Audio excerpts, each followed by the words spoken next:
Thank you, everyone, for joining us to have a discussion about succession planning. If you're able to turn on your cameras, I'd super appreciate it because I'm going to be focusing on camera and Chris and Carolina. Carolina? Carolina. Carolina. Carolina. Thank you so much. You.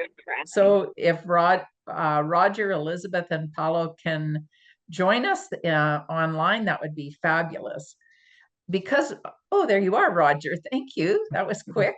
Appreciate it. Because we're this virtual Toastmasters meeting is being recorded, Toastmasters International requires that I read this statement. By attending this virtual meeting, you agree to the privacy policy of Toastmasters International, as well as the unassociated remote hosting service. Some of your personal information, such as name, image, and any shared messages may be shared with other meeting participants and will be recorded by Toastmasters International, who may use the recording in the future as it sees fit. Your remote attendance hereby discharges Toastmasters International from all claims, demands, rights, promises, damages, and liabilities arising out of or in connection with the use of the distribution of the said video recordings, including but not limited to any claims for invasion of privacy, appropriation of likeness, or defamation. If you don't want your likeness to be shown, please turn off your cameras. And I hope you won't all leave me. So thank you all for joining us. I'm hoping to have an interactive discussion about succession planning because I think it's so unique for each of our situations. And we're going to also use the chat for our discussions, as well as you can raise your hand to actively participate. Just want to make sure the recording's on. I hope the recording's on. Does the recording say it's on? Let me just check. Yeah, it says it's on. Okay, great. Thank you so much. Good. So let's have a discussion, first of all, to talk about what does succession mean to you? When you personally hear the word succession, what does that mean for you in Toastmasters? What do you feel that calls you to do? What's your response to that? Anybody can start. Let me go first. Okay, Chris. Great. Thank you. Again, I think being a long-term Toastmaster, I would say I've been with Toastmaster for over 20 odd years, and that'd be the case. And with the same club for the last 15 years, to some extent, when I initially started the club, the thought was that, hey, what will happen a year down the road, 2 years down the road? And to some extent, they thought about trying to ensure the club kind of continues to exist. I mean, that was the initial thought back then, but there was no formalized process as such. It was more catch as you can. And to some extent, the transition planning helped a little bit, but didn't really set any formalized process where the transition from one year to the other as the new officers came on board, that is still the catch as you can, because to some extent, there are some individuals that help the transition, others don't. So very happy to see the first time, actually, there's a session on succession planning. So I'm thrilled to be part of that to find out what TI is planning. Okay, thanks, Chris. Roger, you had your hand up. Did you want to make a comment? Yeah, I think my view of succession is passing on the baton to somebody else without leaving the club in a bad situation. So that's sort of my focus. I've been a club officer for 2 years. We have been looking for an appropriate VP of membership, but I don't feel like we've had somebody that's been willing to, and I also don't want to put the club in a lurch. So that's sort of my view of what succession is. Okay, thank you. Anybody else want to share what your views or experience have been with succession planning? Any different ideas? I'm assuming Cameron and Carolina, that you're lined up with those. Yes, so Roger and I are part of the same Toastmasters club. Yeah, I'm secretary, VP membership. And so we have officer meetings every other month, and we do talk about recruitment, where we're at with our goals. Are we at distinguished? Are we at president? So we do talk about goals, and we do always we constantly think about new ways to recruit new members, just to make sure that our club is in good standing.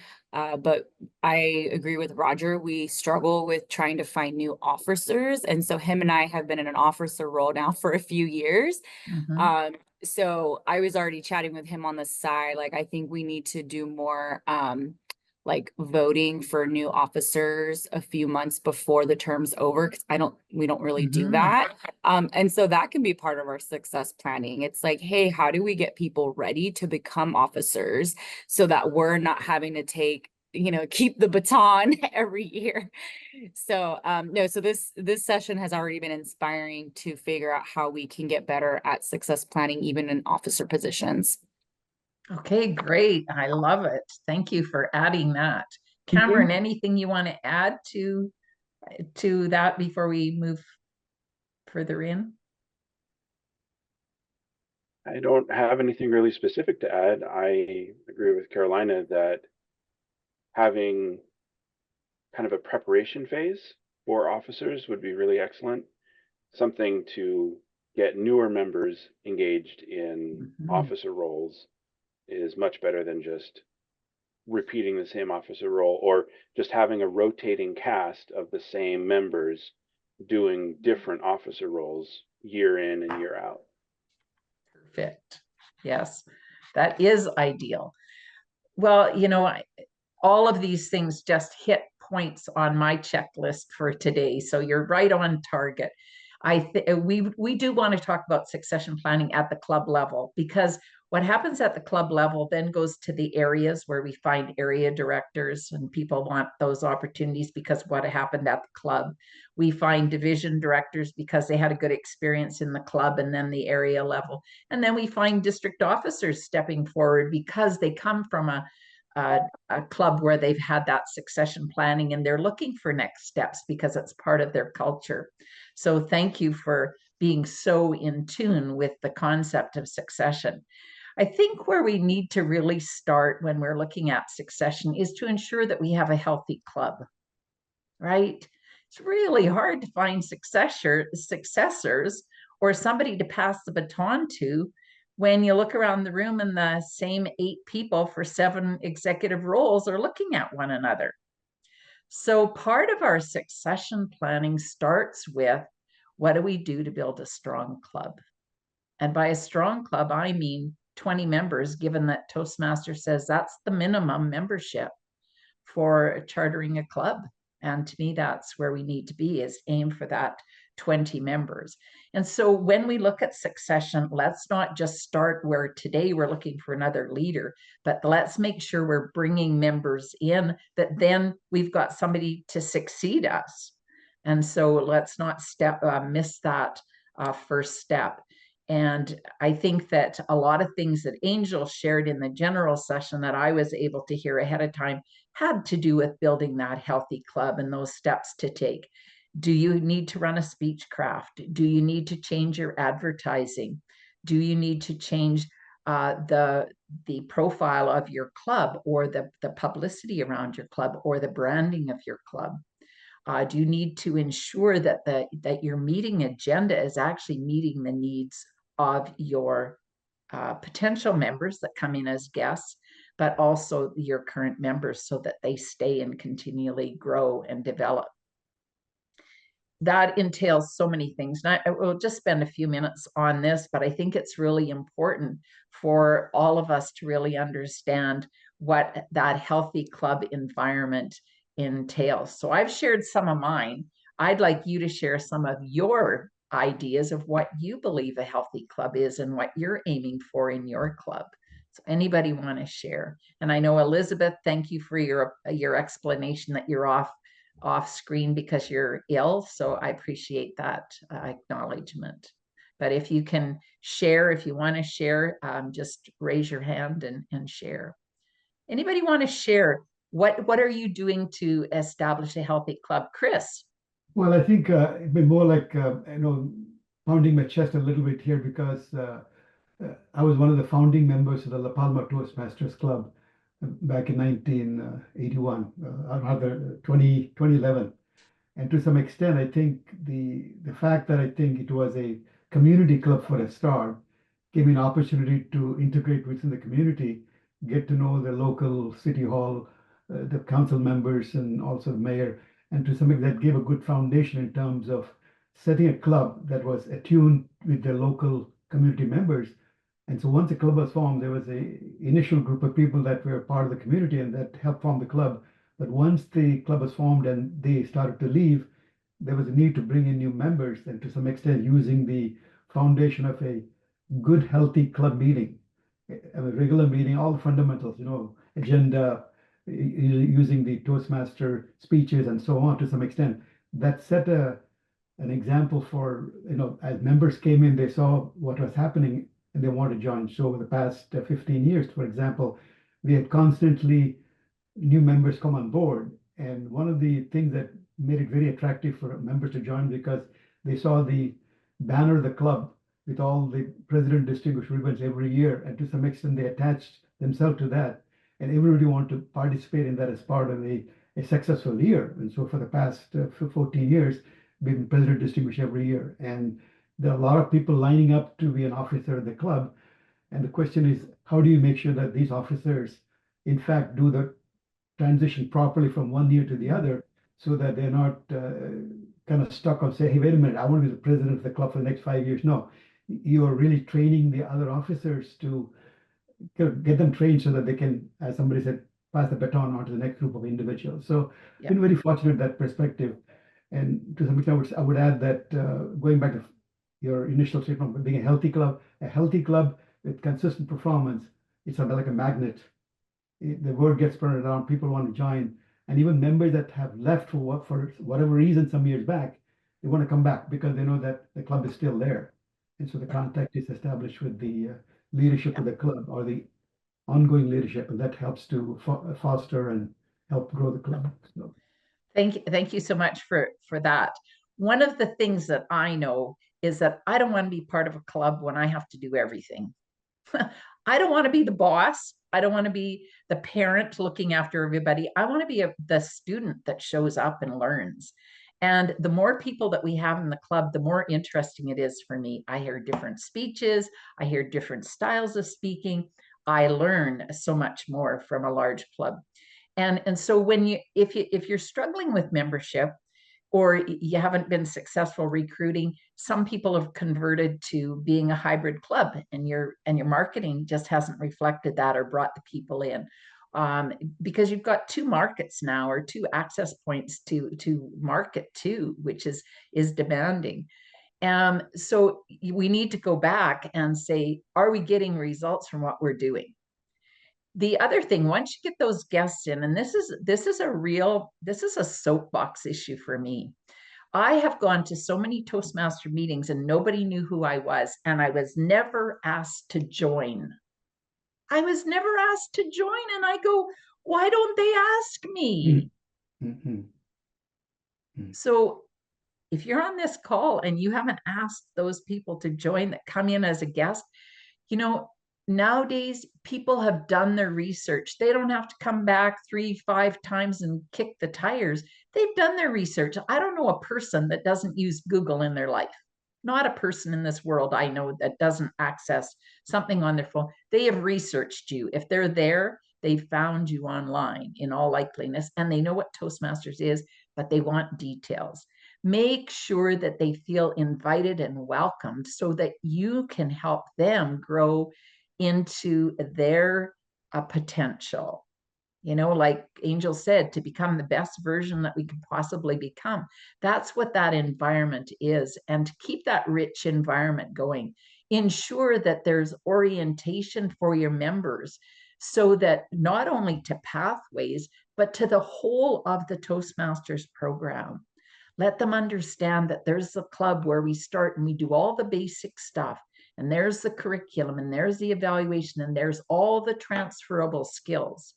If you're not selling transferable skills in your club, get together, figure out what all the transferable skills are so you can talk to the members when they join. Find what your club is really good at and build a strong reputation so that you can have pride in your club. When those new members join, you're celebrating being a President's Distinguished Club, or next year a Smedley's Distinguished Club. You can, and we're celebrating how we're achieving. And then when we talk about how we're working towards this goal, those new members buy that pride and they want to be part of that. You know, it reminds me of when we were back in high school and we went and cheered for our favorite school teams because there was that pride. And the same thing happens in this learning environment, to be proud of the product and the group and the support that we have. So all those things aside, because that's a whole big piece of succession planning, is making sure that you have a strong, vibrant, fully enrolled Toastmasters learning environment. Make sure that you have really good evaluations, that people are being challenged, that you actually see the best in people and you call them forward. You know, I had the opportunity to visit a new club that I'd only attended once before. I went to it this week and I was a guest and the general evaluator didn't show up and they asked me to be general evaluator. And I went, I don't know how this club works. I'm not sure I should be general evaluator. And then I thought, you know what, Pat, you've been in Toastmasters for 4 decades. I think you've got a good idea of how the Toastmaster program could look. So share it. We know in Toastmasters we can take it or leave it, depending. So I shared, and it was kind of cool to be in a totally new environment. But we can always look at things, the way we can improve, and put those glasses on as pretend you're the new guest in your club. And how did it feel when they showed up? Do your moments of truth and ask your new members what they needed more of, and support them. Like, how did they get on the agenda? How did they access pathways? The next thing for me is mentoring. And I think this is critical to succession planning. Do you have a formal mentoring program in your Toastmaster club? Anybody have mentoring program in your club? Yeah, we have mentoring, but can I just ask one question before? Yes, absolutely. The question I had was regarding number one, if you're traveling and if you're willing to come to Orange County in California, you're welcome to attend. We send an invitation to come to and attend the La Palma Toastmasters Club. So just an open invitation, number one. Number two, the reason I'm asking is because after the pandemic, post-pandemic, we have seen a surge of members, or at least guests, willing to come to meetings. And to me, that's a fundamental strength of Toastmasters, having an in-person meeting. And I strongly believe in that. I mean, that was the initiation 20 years ago. And to some extent, that's what I still think is important as far as the transition. I do not know how you do the transition in a club that's meet online all the time, because I don't see there is no physical interaction per people. And so how do you really create a transition there? Because well, that's what we're here. That's what we're here to talk about, because one size does not fit all. And virtual meetings absolutely meet many people's needs, as does hybrid. I've been to some outstanding meetings that were hybrid meetings, and they were done superbly, but they take different work than an in-person club. And so whatever works for your group and whatever your club is. So Carolina, is your club in person or hybrid? What's your? So we're actually completely virtual. Okay. Ever since quarantine, our club has remained virtual, and our it's a corporation that we all work at, and so we also live in different parts of Southern California, so it would be pretty difficult to get us to meet in person. We've thought about it. There's another club at our company who does meet, I want to say like once every other month or so in person, but I it would be really difficult for us to try to make it hybrid where we can at least go once a month. I would love it though. We have some people who have strong opinions about it, who would absolutely love to do it in person. But if we did, the attendance would be low and we would probably struggle with roles and speeches. And I mean, we have places to do it. We have different offices throughout Southern California, but like I said, we all live in different parts of Southern California, so it'd probably be So, hard. yeah, so just to think outside of the box for a moment for succession planning, what if you said to somebody that was really keen on doing hybrid, hey, why don't you do this as a project in Pathways? There's lots of projects that they can do. How about taking this on for a project and bring forth a proposal, test it out. Let's do a pilot of this and see if it could work. Yeah. Just thinking outside of the box rather than just going, well, I think it won't work and it might Yeah. not, Yeah. you know?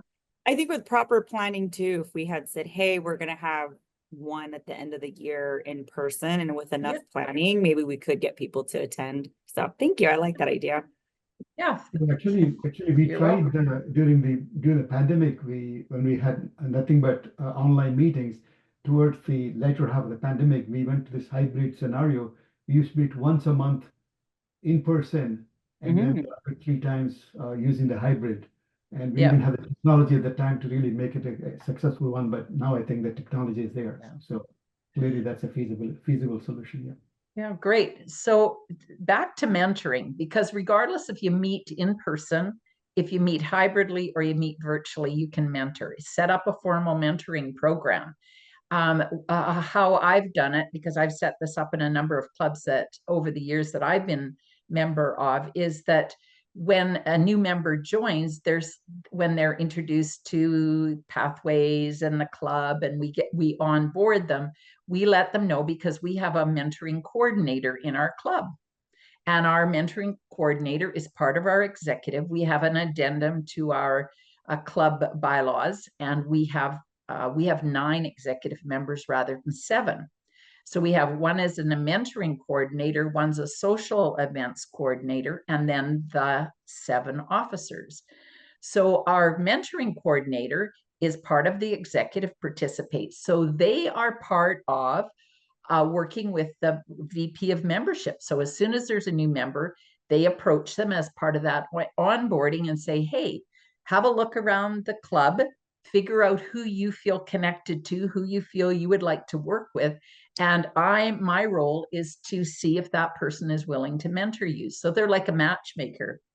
And then the mentor or the new member says, oh, I'd like to be mentored by Cameron. And if Carolina is the mentoring coordinator, she goes to Cameron and says, hey, Cameron, Pat, that new member that just joined our club, is interested in having you mentor her. Are you willing? Cameron says yes. And then Carolina lets Pat know. And then we do mentoring sessions to let the mentor and the mentee know what's happening, and start them to meet together. And then initially, a lot of it is to help the person get their icebreaker done, answer any questions about the club, but also to start and let the member know about the area and the division and explain things, how it works, the structure of the Toastmasters organization. So the member has access to everything, that they understand there's speech contests coming up, that we work on a distinguished club plan. And this is all run by our executive, and then our club helps to fulfill our goals, so that they also get an understanding that there's an executive group that they could aspire to be. So that's all the mentoring program. And if you're interested in more details of that, reach out to me. I'll share my email with you, or you can get it from Angel and we can talk about it. It's simple to set up. It's really powerful. And we track our mentors, and we say, stay with a mentee and a mentor 6 months, and then you can choose someone else if you want, or you can just go on your own. But it gives people a really good start. And it also gives more of a connection, that I can phone you up if I'm stuck on something and I don't have to wait or suffer in silence like I tend to do. So think about that. The other thing that when you start to talk and you have a mentee relationship, you get to start to talk about the executive roles, because we let all our members know that they're invited to the executive meeting of the club. And so we hold it online. We are a fully in-person club, but our executive meetings are online. So people that are at work can drop into our executive meeting. It makes it really easily accessible. They don't have to come back downtown to the city. They're right there. They can pop in. There's the link. It's easily accessible, and they can participate. They can see. And then if people are interested, they can show up, and we say to them, would you like to shadow one of the officers? Do you have a specific interest? Or do you think this would be challenging for you? Would this be something you've got time to do? And one year we had 3 brand new members that said they all had interest in PR, and they grouped with our PR person. And we had 4 people on PR that year for our club. Guess what? We got 14 new members because we had brand new members that were really good at PR. They didn't know anything about Toastmasters, but they knew a lot about PR. And the person that was PR knew lots about Toastmasters. So it was a perfect combination. So don't fall into the trap that the person that you're recruiting for that role has to know it. They don't have to know it. We recruited a fellow by the name of Sonny a number of years ago to be our club president. Sonny had been in our club for 6 months. He knew next to nothing of Toastmasters, but we knew he'd be an excellent president. And I was his mentor.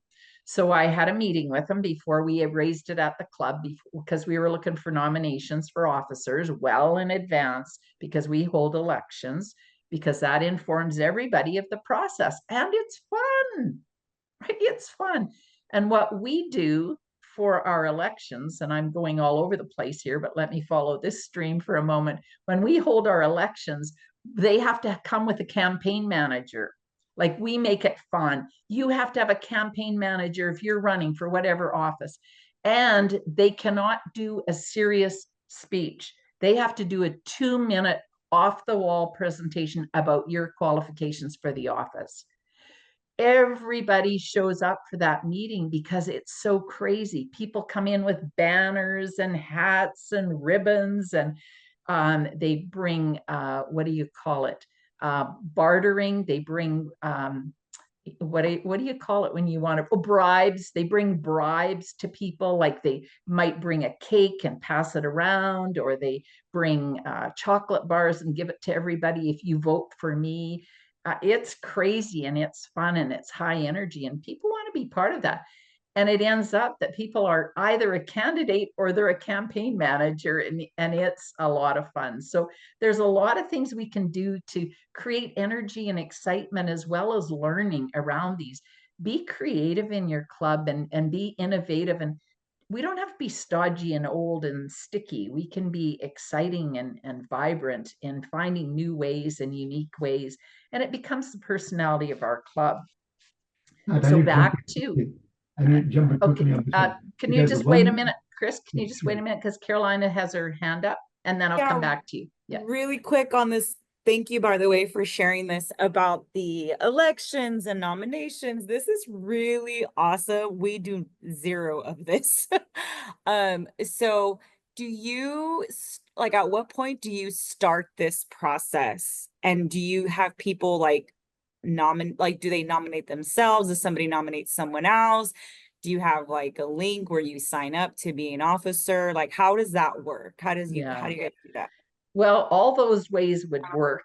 All those ideas are good ideas, Carolina. What we do is that our immediate past president of our club is the recruitment officer. They're what we call the elections chair. And they go through and they talk to every member of our club about filling roles.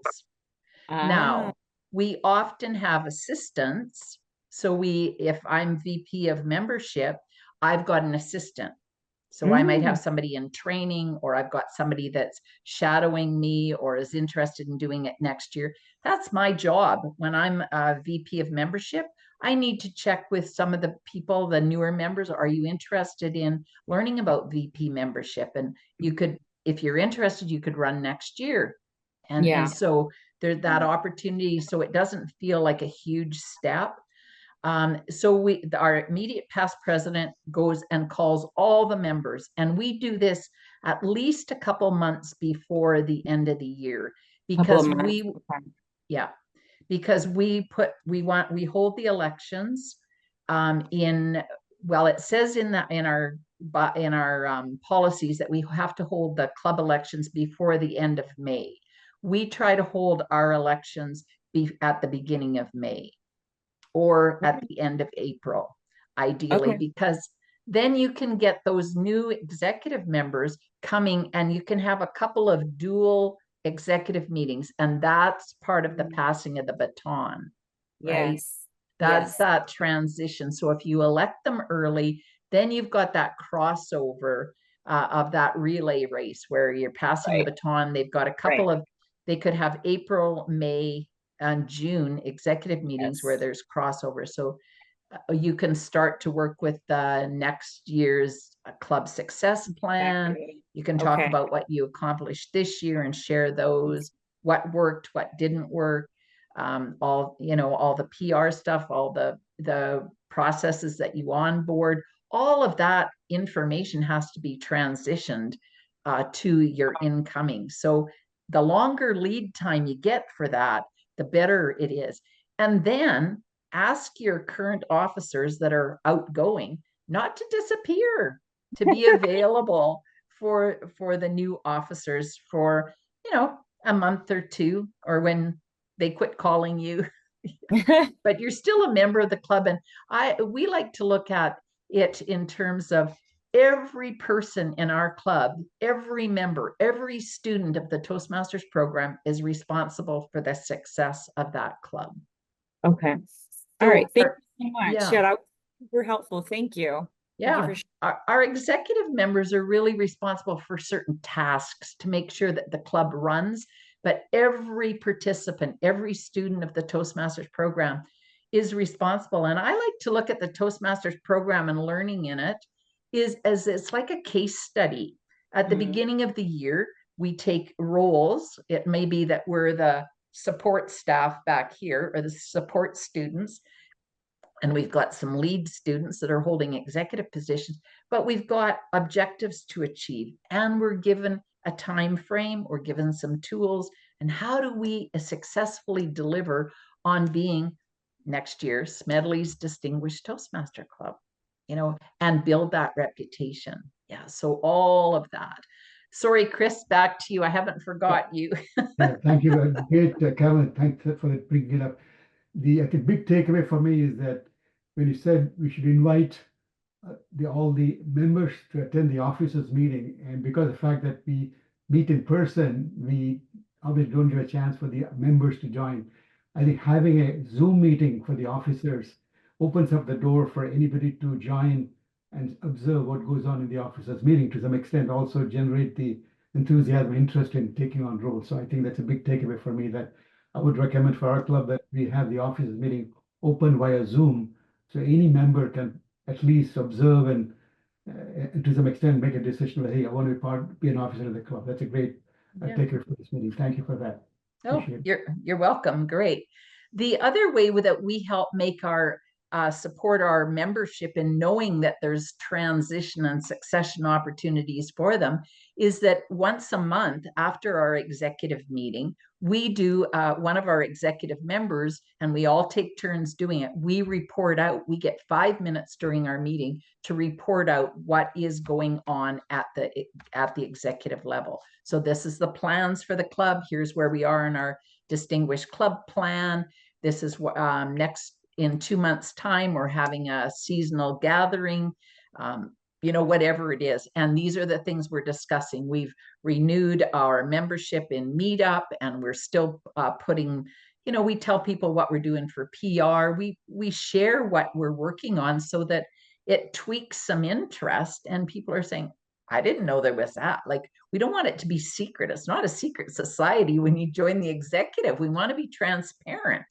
And so And then, you know, the other part of it is when you have that, it invites people. It makes it more welcoming for people to go. And then, I don't know, anybody here been an area director?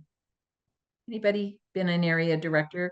Okay, Chris, you've been an area director. What caused you to become an area director, Chris? It was part of the initial transition, and I was part of the founders district back at that time. I was area director, then became a division director, and then I formed this club. So to some extent, as you said earlier, it really helps to expand your knowledge about of the organization to some extent. It helps you to some extent give validation to the members as to, hey, there are other opportunities besides the club, and you can be an officer of the club, but also you can aspire to become an area director, a division director, and so on. To some extent, that opens up the doors. So being an individual like that helps to, you know, coach and train and get members ready. So over the past 12 years, so we had members from our club become area directors, division directors, and so on. So to some extent, that is also a helpful transition. Yeah.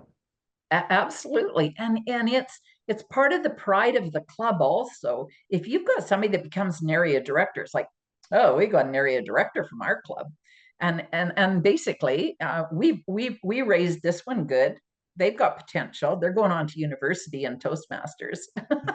And also, Pat, the fact that I think if you can get them working towards the DTM, for example, our club is about 5 DTMs over the past 10 years. And I think that's another way to generate an enthusiasm towards leadership, because DTM by itself is another leadership role. So yeah, absolutely. So this is one of the things you wanted. This is another thing you can do to bring succession planning into the awareness of your members. As long as we're always looking at ourselves as students, we're always looking for the next step. Where can I learn? I'm curious, where do I go? And so as members of our club and longstanding members, we need to know the answers to those questions for those members that are looking for more and more and more and more. So when you have an area director come to visit your club, whether it's online, hybrid, in person, please ask them to speak.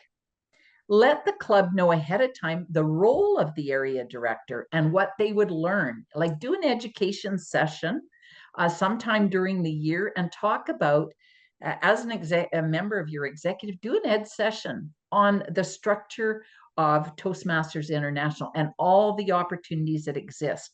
If you draw a triangle and down one side of that triangle, you put all the speaking opportunities that exist in Toastmasters, like at club, at area contests, at officer training, at TLIs, at conferences, whether they're introducers or workshop leaders. There's a humongous number of speaking opportunities in the Toastmasters program, right up to and including participating in the international speech contest, where you could be on the world stage and win it.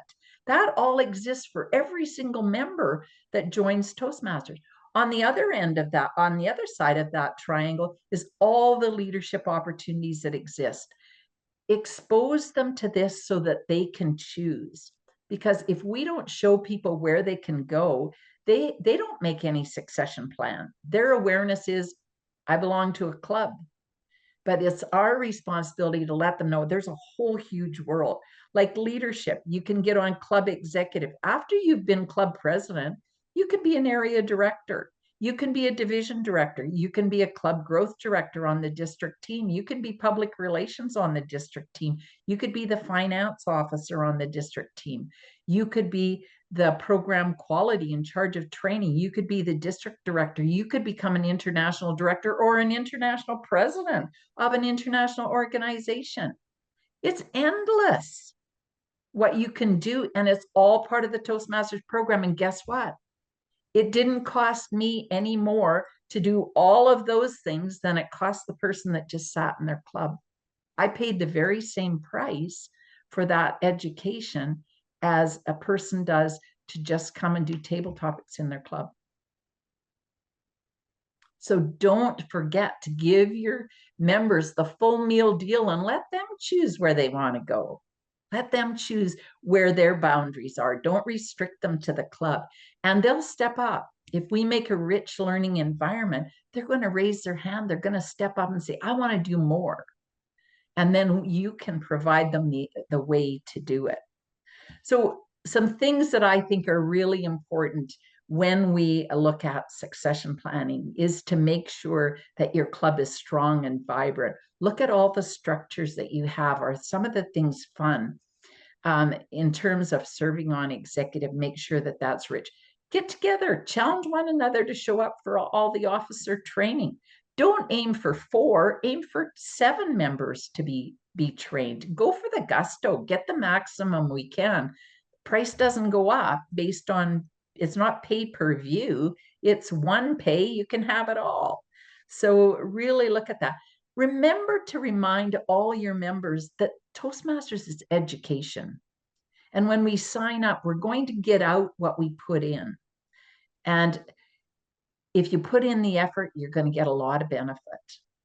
Think about the transferable skills to talk about those with those potential members. And remember that your potential executive members, your area, your district leaders, the next world champion could be that guest in your meeting this week.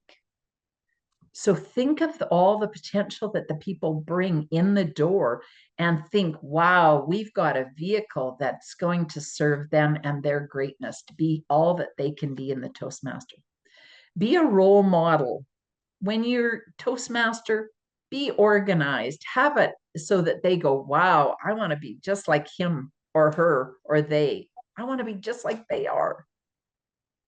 Make sure that you always put on the best performance that you can in your club. Mentor the people, showcase how it can be. Hold people to a high standard in your club. Invite those people. And back to the story about Sonny being club president. Sonny joined our club 6 months in. I was his mentor. I said, Sonny, you'd make a fabulous president. He goes, I don't know anything about Toastmasters. I said, I know some things about Toastmasters. I can help you with that. And so he ran. We had a campaign. He got elected and he became our president that year. He was a phenomenal president. And I'll tell you why. First of all, Sonny came to us with 25 years as an international business leader. He was an entrepreneur. He knew everything about running a business like Toastmasters, an education business like Toastmasters. He could do it off the corner of his desk in half an hour. He ran international businesses. So he had all the abilities. He just didn't have the knowledge. So him and I set up every month before our executive meeting. Him and I had an hour, sometimes 2-hour meeting before our executive meeting the week before, so that he could put out the agenda and prepare it all. And he knew what we were discussing and solving problems. Then we'd hold the executive meeting, the minutes would come out, and him and I would review the minutes as his mentor, because I gave him context for Toastmasters, but he brought the skills and he was an amazing president. Guess what we did that year? We were President's Distinguished again under the leadership of a 6-month Toastmaster, because he brought the skills. So don't prejudge people because they've just arrived in your club. We all arrive with huge numbers of skills and experience. So invite them to be part. Bring that attitude of opportunities for people and help them find their next step in Toastmasters. So I hope that gives you some new ideas, some new ways of looking at succession. Cheer your people to go on to be as far in Toastmasters as they possibly can go. And, you know, my way of looking at Toastmasters is that learning never stops. Only the learner stops that process. So come to Toastmasters and continue to learn and show your members where they can succeed into, and you will build succession continuously.